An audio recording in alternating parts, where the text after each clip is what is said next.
My name is Rosie Pannett. I'm lead practitioner in English at Peacehaven Community School, and this is one way that I teach poetry.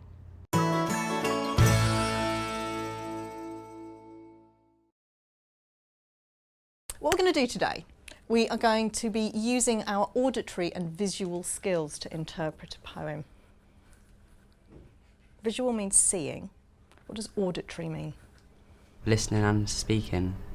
If you're using your auditory skills, you are listening. Now, hopefully you're using those in every lesson because you listen to me and I say listen to each other.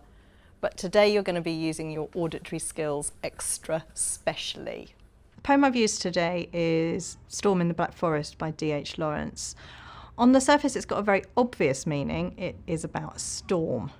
I was really interested to see whether my students could pick out a deeper meaning in it, whether they could come up with their own interpretations about what the poem could also be about.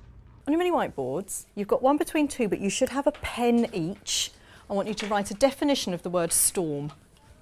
We start off with mini whiteboards and I give the students a word from the title of the poem to define. They come up with a definition for it. Then we talk about connotations of that word. So they've got a big idea bank before we go into the poem. Can you tell me what you got, Lauren?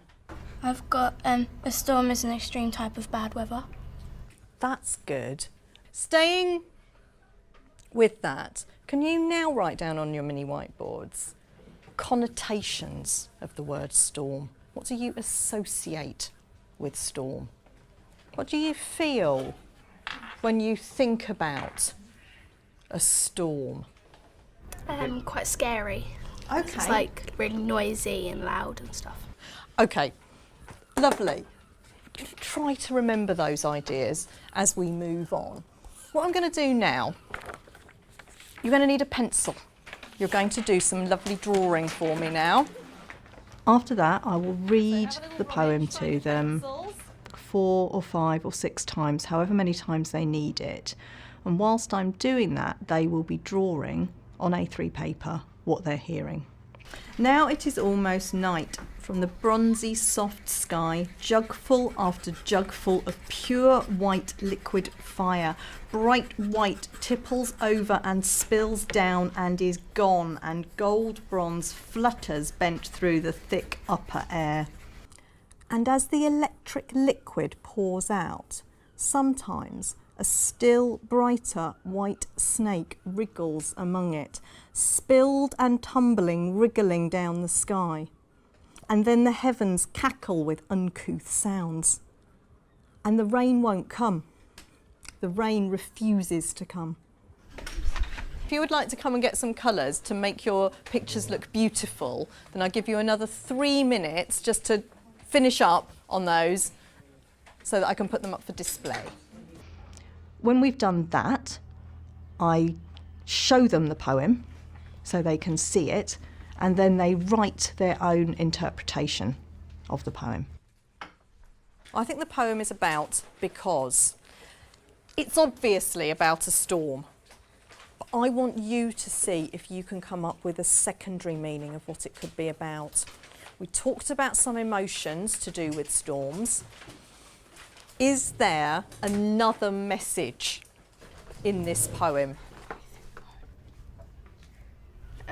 Well, obviously it's about a storm, but I think they've kind of shown it in a different way. I don't think it sounds that violent because of some of the words that they've used, like